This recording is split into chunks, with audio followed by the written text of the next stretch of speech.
کشف الدجى بجماله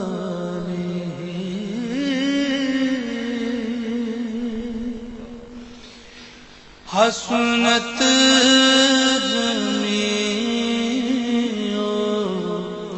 خصاله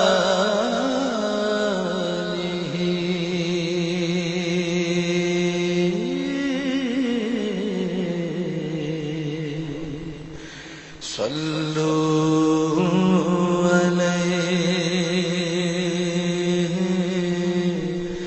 وآله.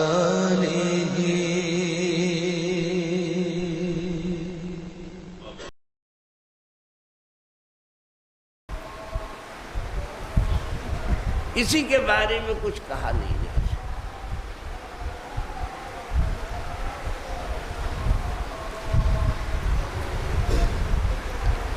تو اس جمعۃ الوداع کو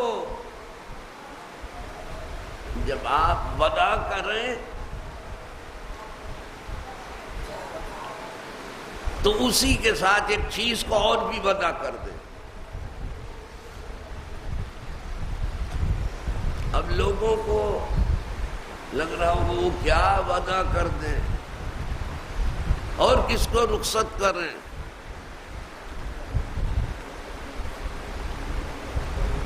وہ تو وعدہ ہو رہا ہے، ابھی جمعہ ہو جائے گا، جمعۃ الوداع ہو جائے گا. اسی کے ساتھ جمعۃ الوداع کے ساتھ اپنی تمام برائیوں کو بھی وعدہ کریں.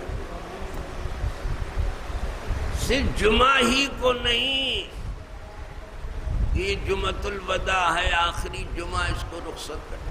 اسی کے ساتھ اپنی تمام برائیوں کو بھی وعدہ کہہ دو کہ یا اللہ تمام برائیوں سے ہمیشہ کے لیے چھٹکارا دے.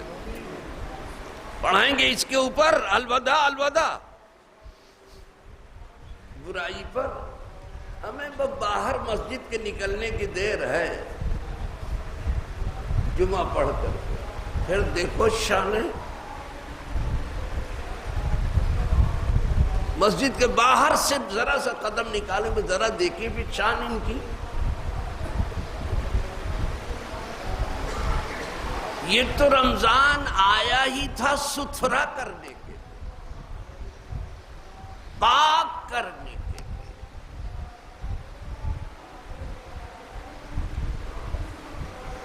یہ روزہ جسم کی زکوٰۃ ہے، ہر چیز کی زکوٰۃ ہے.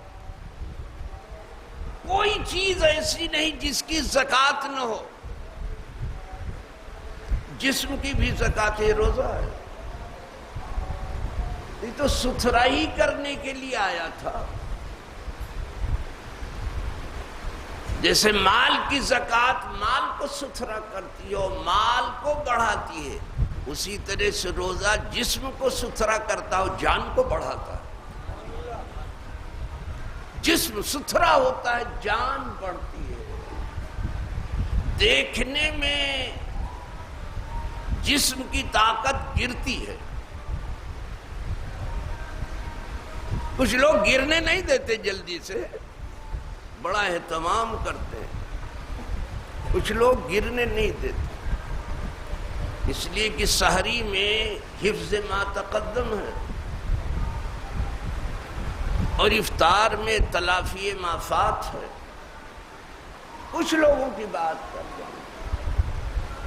یہ دونوں لفظ آپ کی سمجھ سے باہر ہیں. حفظ ما تقدم کا مطلب یہ ہے کہ سحری میں اتنا لے لیتے ہیں بیچارے کہ پھر کسی طرح سے جسم کمزور نہ ہو. ویسے سحری ہے بھی اس لیے کہ دن کے روزے پہ مدد دے دے، اور دن کا قیلولہ اس لیے ہے کہ تہجد کی نماز میں مدد دے. ہے بھی اس لیے، لیکن اتنا زیادہ مت لو کہ ہضم کرنا ہی مشکل ہو جائے.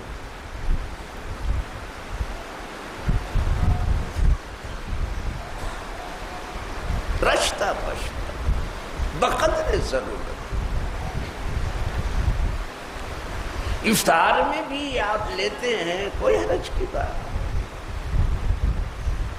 آخر تو افطار کے بعد جو دعا پڑھتے ہیں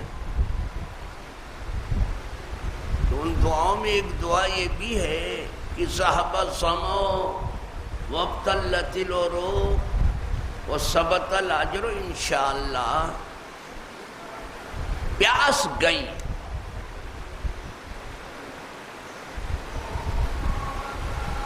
رگیں تر ہو گئی، پیاسی کا غلبہ ہوتا،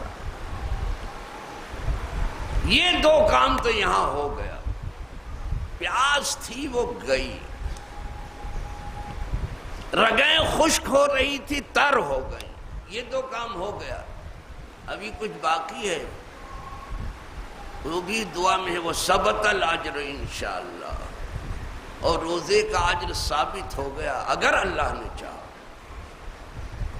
یعنی اس کا اجر جو ہے وہ ثابت ہو چکا، ثواب اس کا مل گیا۔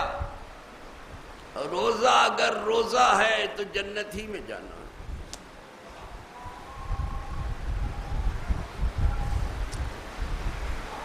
اور وہ بھی باب الریان سے جانا۔ ری کے معنی ہے آسودگی، ریان بہت آسودہ کرنے والا، مبالغے کا صیغہ ہے۔ اس دروازے سے جو جائے گا کبھی بھوک پیاس لگے گی سے، وہ اپنی طبیعت کی خوشی کے لیے جنت میں کھا لیں گے جو جی چاہیں گے، جو بھی چاہیں وہاں کھا، وہاں کوئی پابندی نہیں۔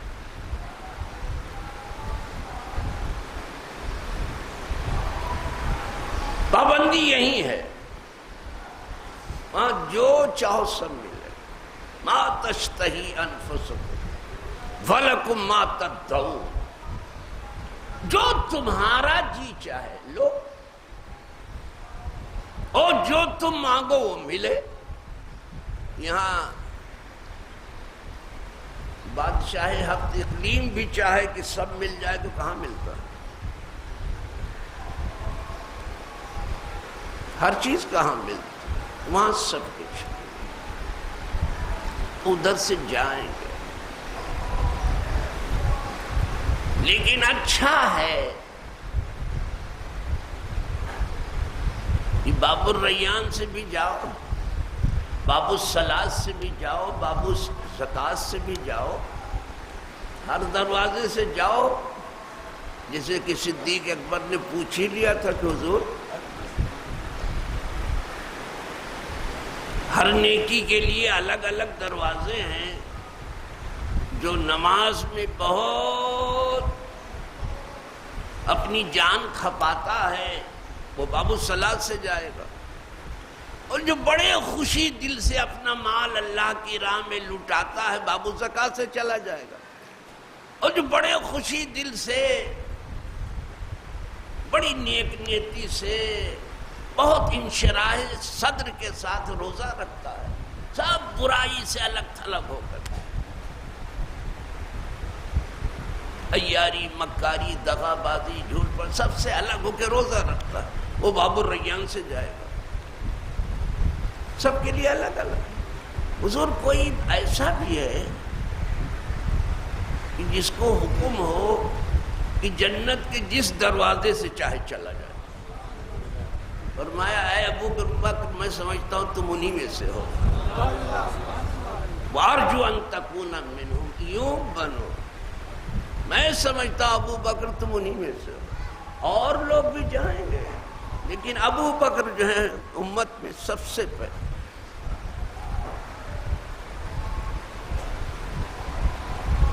کوئی نبی پہلے جنت کی کنجی نہیں کھٹکھٹائے گا، سب سے پہلے نبی الانبیاء کھٹکھٹائے گا، اور کوئی امت جنت میں نہیں جائے گی جب تک یہ امت نہ جائے، اور امت میں بھی کوئی پہلے نہیں جائے گا، ابو بکر جائے گا۔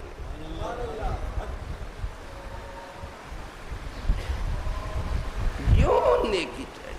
اب آپ کو بتاؤں، یہاں تو سمجھے 27 کو خیرات کر لیا، چھٹی ہوئی، سال بھر کے لیے چھٹی ہوئی اور دفتر دیا لپیٹ، اور کہتے ہیں مولانا آپ لیٹ ہو گئے، آپ سے آنے میں تاخیر ہو۔ کچھ بیچارے مولانا کی شکل میں ہیں، مولانا بیچارہ مجھے نہیں مل رہا ہے، میں ایک طالب علم ہوں، ابھی بڑھاپے تک چھوٹا سا طالب علم،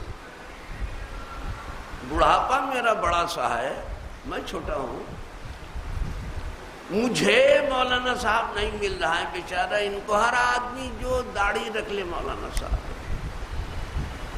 اور اس کا ہاتھ چوم لیا تو پورا پاگل۔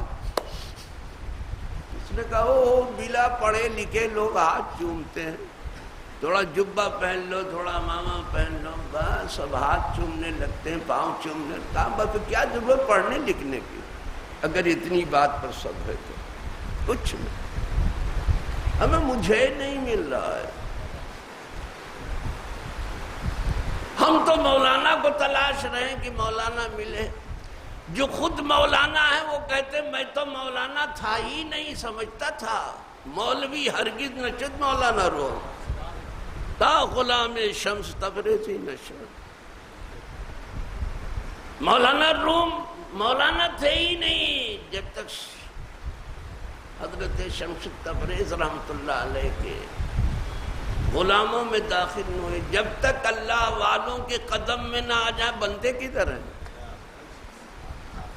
دین ہوتا ہے بزرگوں کی نظر سے پیدا، نہ ادارے سے نہ کالس کے حیدر سے پیدا، دین ہوتا ہے بزرگوں کی نظر سے۔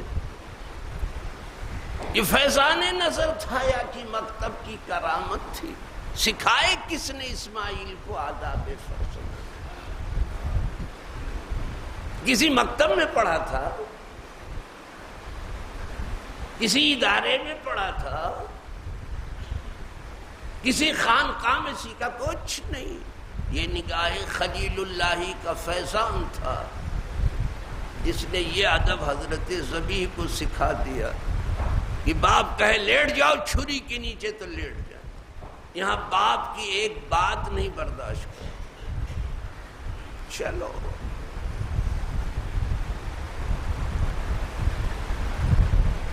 اگر اپنے بھلے دن آپ سب چاہتے ہیں، سب چاہتے ہیں، ان میں میں بھی ہوں۔ لوگوں کوشش کرو، چند ہی دن رہ گئے ہیں، رمضان جانے نہ پائے مغفرت سب کی ہو جائے۔ سن رہے ہیں آپ؟ اس کو یاد کر لیں۔ اور اگر بھلے دن آپ سب چاہتے ہو، یقیناً چاہتے ہیں،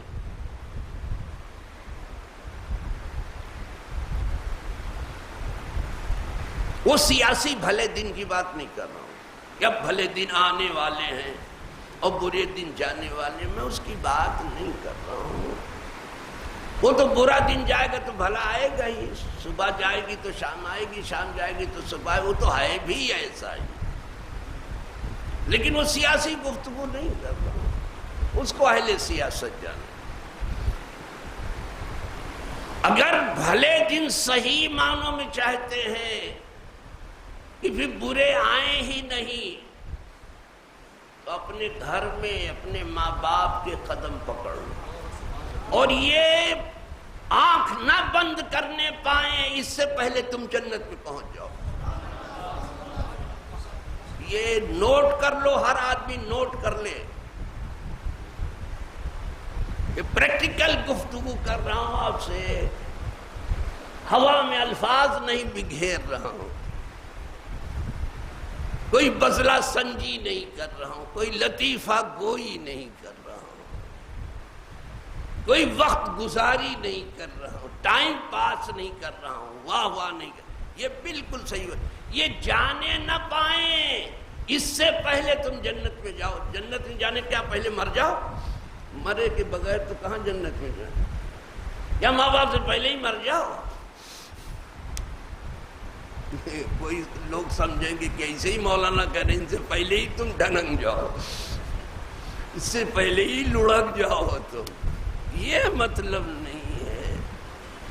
ان سے دعا نکلوا لو کہ اللہ اسے جنت دے دے، اس لیے کہ ماں باپ کے قدم کے نیچے، خاص طور سے ماں کے قدم کے نیچے جنت۔ الجنت تحت اقدام الامہات۔ میں نے دیکھا جو بچے ماں کو راضی کر چکے، ان کی راحت کا سامان ہر دو جہاں میں ہو چکا، اور نہیں تو تباہ کاری کی نظر ہوتے رہے، مات کھاتے رہے ساری دنیا میں۔ انہوں نے سمجھا کیا ہے؟ اللہ نے اپنے حق کے ساتھ بیان کیا۔ رہ گیا باپ جنت کی درمیانی چوکھٹ ہے، بڑا گیٹ ہے، وہ جنت میں جا ہی نہیں سکتے بغیر چوکھٹ کے۔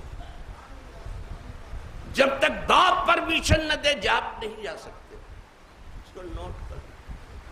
تیسری چیز بھی دیکھ لو، جب حضور کا نام آئے تو جھوم کے درود پڑھو، ایسے نہیں کہ مرے پڑھتے آمتے کوئی پڑھ رہا ہے، جیسے نماز صبح کی پڑھتے ہیں۔ آپ کو نیند ابھی بھی عزیز ہو گئی؟